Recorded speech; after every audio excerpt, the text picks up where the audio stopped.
Ici H. Kennedy pour Radio H. De retour.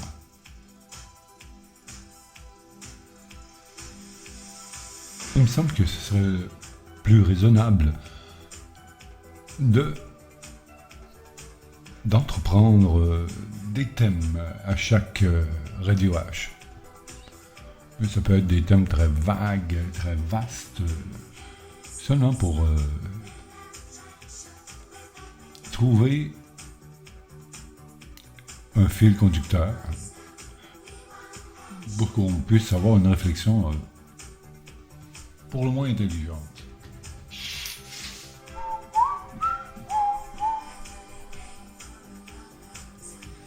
Ce qu'on entend, c'est risqué. C'est 4 femmes qui dansaient pour Doris Day. Ouais, ils dansaient ensemble. Ils étaient 5 femmes d'abord, puis c'était des filles en arrière, tu sais, qui font toujours le même geste que celui du milieu, comme une Britney Spears ou Madonna.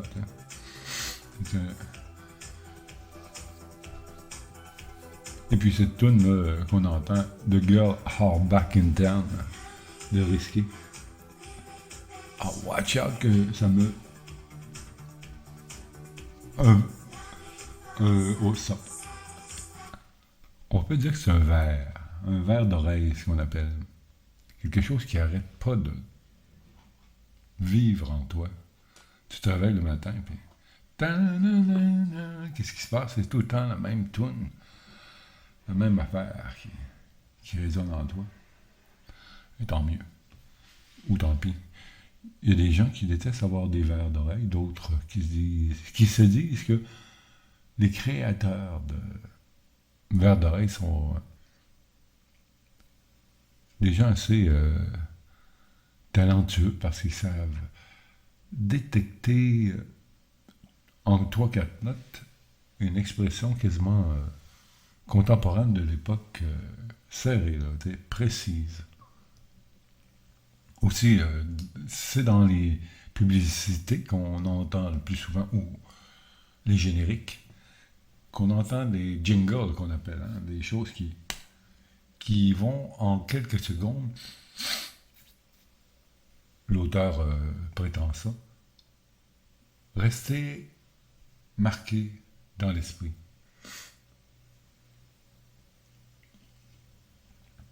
Comme un tatouage, mais intérieur. Les Beatles étaient des experts à sortir des phrasés musicales qu'on allait répéter à outrance. Et tellement que tout le monde les imitait, mais on n'imite pas le génie, on n'imite pas la volonté de faire un... Mais c'était plutôt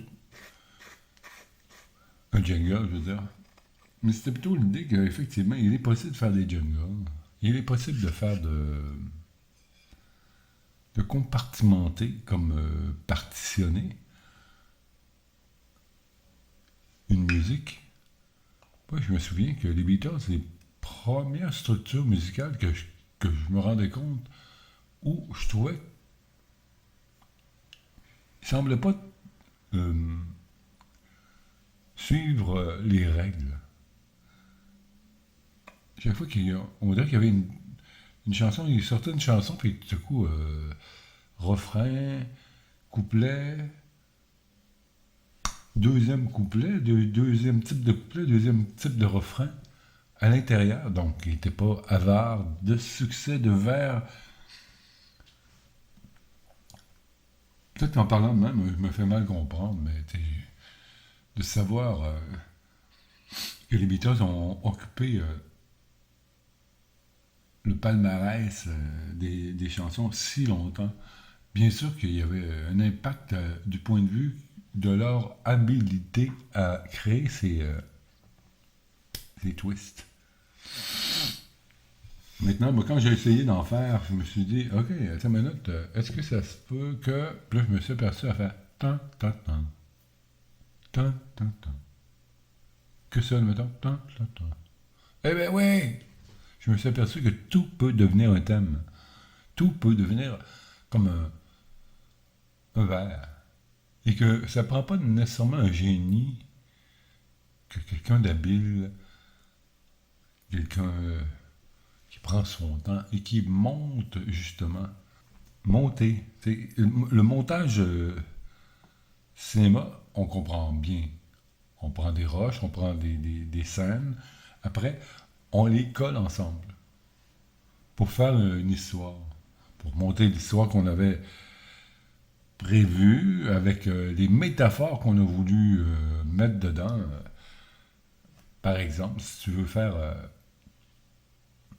l'illustration d'un roman, tu n'es pas nécessairement obligé de illustrer le roman, mais d'en garder l'esprit. Et on sait que quand on lit un roman, il n'y a pas de musique. Et si tu décides de mettre une musique dans le roman graphique, le roman, non, pas le roman graphique, le film, là, tu rajoutes quelque chose qui n'a aucun rapport. Mais que tu vas rajouter justement pour pouvoir peut-être créer un intérêt, un lien. On veut lier les choses dans la musique, dans une scène, relie et biffe bien des défauts. Quand il n'y a pas de musique, puis tout à coup, tu vois une scène où est-ce que, je sais pas, moi, c'est compliqué, là, une scène triste, une scène où est-ce que l'acteur a exprimé beaucoup. Ben là, dans ça là, tu peux voir le défaut du comédien. Mais si tout à coup, tu rajoutes du violon, de la grossière, boum boum, puis tu dis non, boum boum, ben là, hein, tu rajoutes un effet, puis peut-être que le petit nom de l'acteur, qui n'est pas capable de faire un bon nom punchy, va être accentué. Donc, on sentira moins les faiblesses de l'acteur quand il y a de la musique. Quand il n'y en a pas, ben, c'est avec les silences qui s'appuient. Des grands acteurs sont capables, d'autres moins. D'autres arrivent à faire des effets sans réellement être bons parce que le texte vient à dicter l'émotion. Et là, quand je dis que je vais choisir des thèmes à chaque radio que je sortirai, je sais pas, j'aimerais sortir le dimanche matin, mais le timing se fait plus ou moins. Je crois que le lundi matin, ça serait mieux, ça serait plus plausible. Et oui, je me prends, on sortira les lundis matin, Radio H, les lundis nuit, j'imagine. Je sais pas, sur la nuit, vers 11h30, comme si je me réveillais. Et là, j'ai peut-être envie de parler. Hier, je voulais en faire un, puis l'occasion rêvée, j'avais 4-5 heures à tuer, j'avais rien à dire. Je me suis dit, hey, je fais-tu des mots? Je suis conscient que ça, c'est une autre histoire. Ça. C'est fascinant de parler au micro. J'aime beaucoup ça. Mais qu'est-ce qui se passe? Je m'écoute, hein, j'aime ma voix. C'est ça l'affaire. C'est que j'aime ma voix. J'en changerais. Si je pouvais, avoir une voix plus... Non, mais je dis ça. Je ne veux pas avoir... en tant que chanteur. Il n'y a pas vraiment les voix que j'ai envie en tant que chanteur, mettons. Tu voudrais avoir cette voix-là. On m'a signalé hier. Il dit, toi, t'as drôlement, quand tu chantes, une voix à la Jean-Pierre Ferland. J'avais déjà remarqué quand j'utilise, quand j'interprète du Jean-Pierre Ferland, je vois très bien que ma voix est confortable dans le registre qu'il veut, tu sais. On dirait que c'est moi qui l'ai écrit, tellement que c'est le même registre de voix que moi. Tu sais, une voix du nez. Moi, j'ai un problème de nez, je le sais. Mais m'entendez. Ça, c'est pas grave. Tu sais, je faisais Radio H, le premier, du 28. Et je m'entendais siffler du nez. Je m'entendais, même j'avais faim à la fin, puis ça gargouillait mon ventre. Puis je disais, ah, merde, m'a coupé ça. Et si je décide de couper ces gargouillages-là, ça va être encore un nouveau travail de montage. Ce qui n'a pas de sens. Je veux dire, je ne commençais pas à monter le spontané. Et je me suis dit, oh, tant pis, on entend mes mecs gargouiller ventraux. L'idéal, je les enlève là, quand je suis capable de les spotter, mais souvent, tu vas parler, tu vas dire quelque chose d'important, puis là, tu vas, merde. Tu t'en es pas aperçu, c'est quand tu l'écoutes, tu entends ça. Je le coupe autant que possible, mais là, si je fais un enregistrement qui dure certain temps, je me mets à faire, à tenter de réécouter 1 heure d'enregistrement pour retracer du ventre. Tu dis, acceptez donc mes bruits de ventre. Moi, je trouve ça. Souvent, j'enregistre la nuit. Et ces dernières semaines, ces derniers mois, j'avais tellement de fringales à parler que je me suis dit, je trouve pas mon bout, j'ai rien à dire. Je trouve pas le. Parler de cannabis, ça m'intéresse. Mais pas plus que ça, parce que tu sais, t'en chies pas des variétés. Si la variété est là, tu parles de ça, elle est là. Tu n'iras pas au-delà de ça, qu'est-ce que tu veux dire? On peut parler des effets, mais moi, je sais bien qu'aussitôt que je fais un vidéo trop psychédélique, ils disent, coudonc, on t'en prend de la bonne, parce que c'est pas ça que ça fait le cannabis. Moi, je calcule que le cannabis, pour moi, c'est un stimuli créateur. Tout simplement. Mais créateur de quoi? Moi, je suis, je veux dire, je suis musicien. J'aime faire la musique. Je pense que tout est musique pour moi. C'est comme une sorte d'univers. C'est une sorte d'univers. C'est-à-dire une manière d'exister. La musique est étrangement une manière d'exister pour moi. C'est une névrose, c'est une... Nietzsche qui parlait de Wagner. Wagner faisait des opéras du genre grandiose, du genre grandiose, grandiloquent. Non, comment on peut dire ça? Grandiloquent? Non. Il y en avait trop, tu sais, il faisait un show de toute cette... Le sujet de ces opéras était souvent des légendes allemandes, et Wagner, c'était notoire, était anti-juif, mais c'est pas un anti-juif qu'on connaît, là. C'est un anti-juif avant-guerre. C'est dans une... C'est guère plus justifiable, mais c'est dans l'idée que peut-être que les Juifs étaient une race inférieure. Mais ça prend bien ce type de blanc occidental à la allemand, à la caucasien, de dire des choses pareilles et d'y croire. Mais c'est ce sentiment de perfection que l'homme blanc a eu pendant si longtemps. Et avec raison, parce qu'il dominait. Il dominait, tu dis boum, boum, boum, hein? Tu te bombes le torse et tu dis I am le meilleur, mais tu es le meilleur massacreur.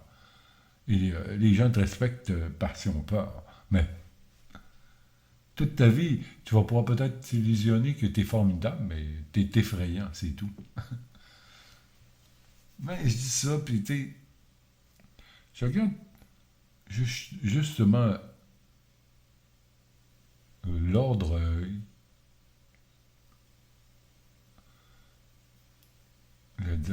Non, je ne sais pas comment dire ça. Je veux dire, la décision que les Russes ont décidé d'aller prendre l'Ukraine comme ça.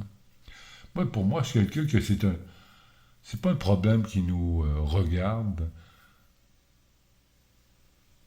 ce problème très profond qui part dans les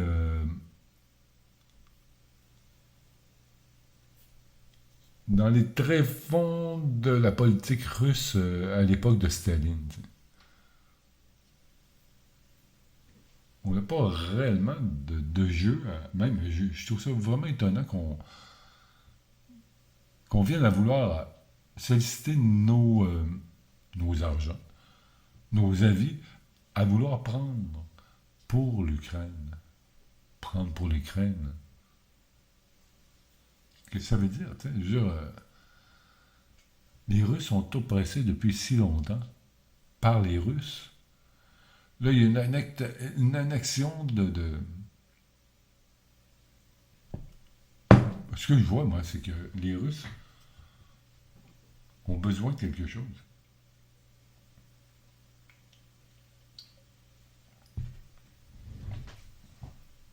Mais je sais pas trop quoi. D'amour, je pourrais dire, ça reste vague parce que j'ai l'impression que c'est de l'amour. C'est de la reconnaissance qu'ils ont besoin. Mais Poutine est un entraveur, est un mauvais raisonneur, mais il a bien vu les forces en place. Et faut se dire, les gens ne voient pas vraiment ça, mais c'est les Allemands qui troublent tout, là. Tout ça part des Allemands, mais les gens ne veulent pas le voir.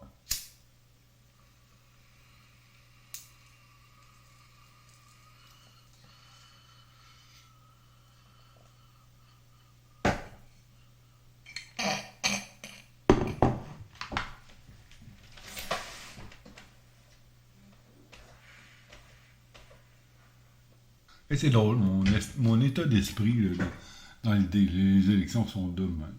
Pour qui va aller voter? Tu sais, pourquoi? Pourquoi aller voter? Non, pas pourquoi. Ça, je comprends pourquoi. Moi, j'ai toujours été voté. Il faut se rappeler que la CAQ, là, quand elle est arrivée, la pandémie n'était pas là. Là, on voyait qu'il était un peu insignifiant. Surtout, j'avais un bel indice, à savoir comment ils traitaient le dossier du cannabis. Je me disais, mon Dieu, ils sont bien cutéreux. Là, je vois ça, là, on reculait beaucoup dans la mentalité du cannabis par rapport. Eux autres trouvaient ça safe de nous placer en 1952, tu sais. Et c'est ce qui est arrivé. On est dans une ambiance. On a perdu des millions de dollars, le Québec, à cause de ça. Mais la CAQ n'est pas. Les élections commençaient, puis je me disais, merde, moi aussi, je vais faire une capsule ou deux, là, ne serait-ce que pour me défouler, pour montrer combien le gouvernement de Legault est pas bon. Mais au fur et à mesure, je me suis rendu compte que les gens étaient très conscients de leur incompétence ces gens-là. Même tout le long de la campagne, c'est augmenté toutes les doléances qu'il y avait, que les gens avaient contre le CAQ. Et je me suis aperçu que les gens ne dormaient pas, étaient très conscients de ce que le CAQ avait fait lors de la pandémie. Des traumatismes qui sont capables de créer, surtout par leur incompétence, vaut mieux, parce que quand tu sais que quelqu'un veut te traumatiser volontairement, tu trouves ça encore plus traumatisant, sachant qu'il sait que ça te traumatisera. Comme les Russes, là. Moi, je sais, j'entremêle, quand je vois les Russes, ces temps-ci qui ont entamé une, une mobilisation. Les gens qui sortent en panique de la Russie, mais quand même. Il y a 25 millions de personnes susceptibles d'être appelées à l'armée, alors il n'y aura pas 25 millions de personnes qui vont quitter. Il va y avoir ce brouhaha. Il va y avoir tous ces gens qui quittent, tous ces gens qui sont conscrits, qui sont obligés, amassés dans les régions où est-ce que la Russie a attaqué, dans le Donbass et de la chair à canon. Et ça peut rester anecdotique, on ne sait pas, hein, ça fait longtemps que les armées se battent et font des choses inhumaines sur des gens. Sur des gens ordinaires, des Russes, pour garder une sorte d'image de la Russie vivante, s'attaquent souvent aux villages, aux paysans, ceux qui sont moins dans le feu de l'action moderne. Eux vont aller se battre, ils vont mourir, ils vont faire diversion. On en est rendu là. La vie humaine pour les gouvernements. L'ère du temps, c'est l'ère du temps. Quand Trump est arrivé au pouvoir, mais un petit peu avant, la manière qu'il est arrivé, un peu comique, disant des choses un peu irrévérencieuses, même des choses comme je t'attrape ça, moi, un derrière de femme, tu sais, j'ai mal le droit, tu sais. Quand on l'isole, tu sais, que quelqu'un dit ça, là, ben, ça peut être drôle. Il y a certaines époques qui ont trouvé ça très drôle, un gars qui agissait comme ça envers les femmes. Pas qui agissait de même, mais qui parlait comme ça. Parce que c'est une autre paire de manches que de savoir qu'est-ce qu'il fait, Trump pour de vrai, tu sais. On s'en fout. Moi, j'hallucine, tu sais, de penser que pendant X temps, Clinton avait-il fait une pipe à... Hey, moi, vu de l'extérieur, mettons, si j'étais un Russe, je voyais que les Américains sont destinés, pendant 4 ans, à savoir si ça avait fait une pipe ou pas. Puis l'autre s'en va en Irak. Puis le père, le fils Bush, ouais, regarde, ça semble pas très... disons qu'on... Pas plus nous que les Russes, on trouve ça respectable. Puis là, nous, avant Trump, là, on était encore dans le roman où est-ce que Mme Clinton voulait rentrer au pouvoir. Là, on s'aperçoit. Moi, je comprenais de plus comprendre et je l'avais échappé. Parce que quand j'étais plus jeune, moi, depuis Reagan, je dis Reagan, c'est un comédien, ça. Puis quand j'étais jeune, j'étais très jeune, 20 30 ans. Je trouvais ça ridicule que ce comédien dirige, mais c'était comme la révélation qu'on pouvait avoir un incompétent au pouvoir d'un pays, du plus grand pays au monde. Là, tu dis, attends une minute, là, il y a quelque chose qui cloche, genre, un vieillard dirige un pays si grand que sont les États-Unis, hein. Ou même le Canada est tout petit par rapport aux États. J'imagine, pour moi en tout cas, la force de nerfs qu'il me faudrait pour me décider à diriger le pays. D'une manière ou d'une autre, là, je trouve que c'est de mettre bien trop de pression sur un individu. Et plus ça avance dans ma vie, puis que j'essaie de voir comment on me présente un système, et comment je le vis, et comment eux veulent me le présenter, en parler, et comment je le vis. Et c'est deux. Et c'est même deux dans les faits. Parce que souvent on accuse les journalistes d'être presque un des facteurs, même les médias en général, un des facteurs qui pourrit l'ambiance internationale, nationale, de toutes les nouvelles, alors que tout le monde peut maintenant dire son grain de sel, à savoir qu'est-ce qu'il pense de... C'est terrible, ça. Je me souviens qu'à l'époque, là, quand on nous a demandé si on voulait être indépendant, sachez que j'ai répondu 2 fois oui. Maintenant, je pense que je répondrai non. Je crois plus à ces jeux-là dans lesquels on a été plongé pendant tout le long de la campagne.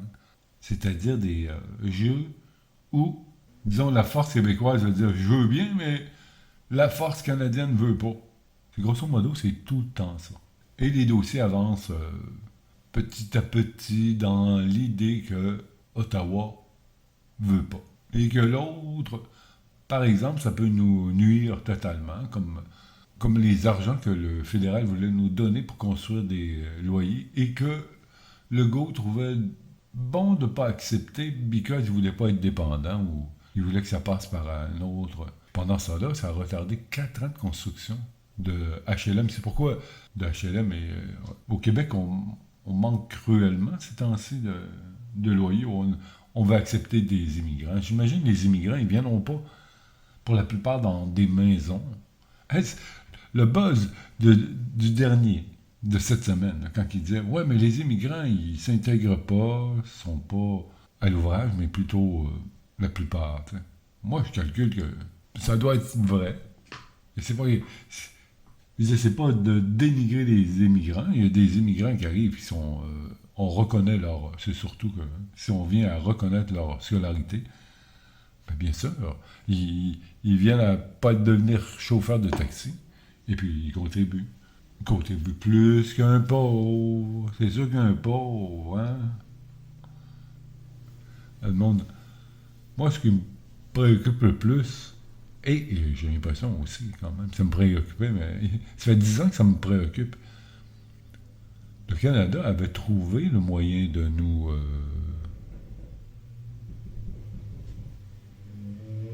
De faire taire la voix souveraine, souverainiste ou indépendantiste du Québec. Comment? Chaque fois que quelqu'un du Parti québécois parlait, c'est presque systématique qu'on le traitait de séparatiste, de terroriste proche. Le terrorisme, depuis 2001, un bon dos, un large dos. À chaque fois que le pouvoir en place, surtout un pouvoir de droite, ou centre, ceux, ben, sont. D'ailleurs, Legault l'a utilisé amplement. Legault identifie tous ceux qui. Ben, la CAQ, là, et c'est un procédé. C'est un système. Tous ceux qui contestent sont complotistes. Ils partent de ce principe-là. S'ils ne sont pas, il va falloir que le non-complotiste vienne à réussir à pouvoir s'expliquer assez clairement. Parce que le propre des certains complotistes, c'est d'être grosso modo. Le propre, là. Le propre. Je vais le dire comme il faut. Un des points en commun qui ont les complotistes ces temps-ci, j'en suis un complotiste. Je- on est complotiste ou on ne l'est pas. Moi, je l'ai toujours été et toujours pensé qu'il y avait des choses qui n'avaient pas été dites, des choses qui se sont. Non, attends, j'ai toujours pensé qu'on savait pas tout. De toute façon, c'est pas génial. Là, Dutronc chantait ça en 69, t'sais, on nous dit rien, on nous cache tout. T'sais. Bien sûr qu'on. Et complotiste, c'est simplement la multiplication. Chez Internet, on est obligé d'écouter les peurs et les appréhensions des gens et même leur invention un peu stupide, un peu baroque sur qu'est-ce que ça pourrait être le prochain ordre mondial. Je trouve que ça fait pitié. Ça dérange beaucoup. Ça fait pitié certains. Ça mène à rien. Et puis follow me. Tu sais, non, hein, tu veux pas. Pourquoi je te dirais de me suivre?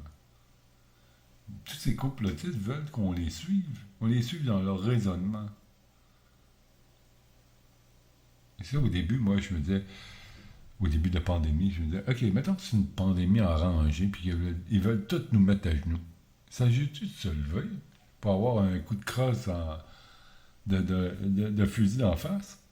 Mettons que c'est ça, tu sais. T'es pas un lâche parce que tu restes à genoux. Tu ne fais pas la différence. Tu veux pas être l'exemple de celui qui se révolte pour avoir le morceau de crâne cassé. À moins que tu sois un martyr de la liberté, là. Moi, je pense que, tu sais, j'ai toujours été tourmenté par Dieu.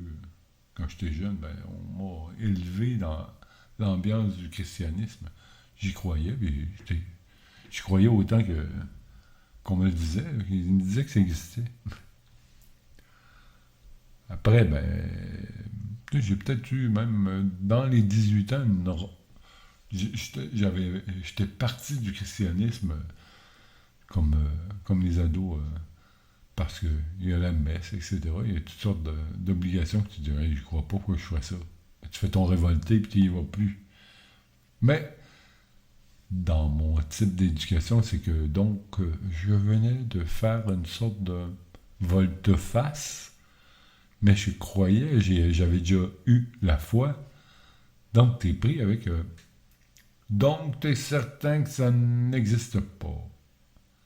Et puis, tu es pris aussi avec le monologue que tu... Pas le monologue, le dialogue que tu as établi avec ton Dieu. Le Dieu qui maintenant... Le Dieu qui n'existe pas pour toi, maintenant. Là, tu as une sorte de... Je pourrais dire une sorte de tic à parler à Dieu pareil. Pendant des années, je voyais que Dieu, j'y parlais comme une entité... Mais de lassitude et plutôt de réflexion, je me suis mis à me dire, vraiment, ta marotte de parler à Dieu te nuit.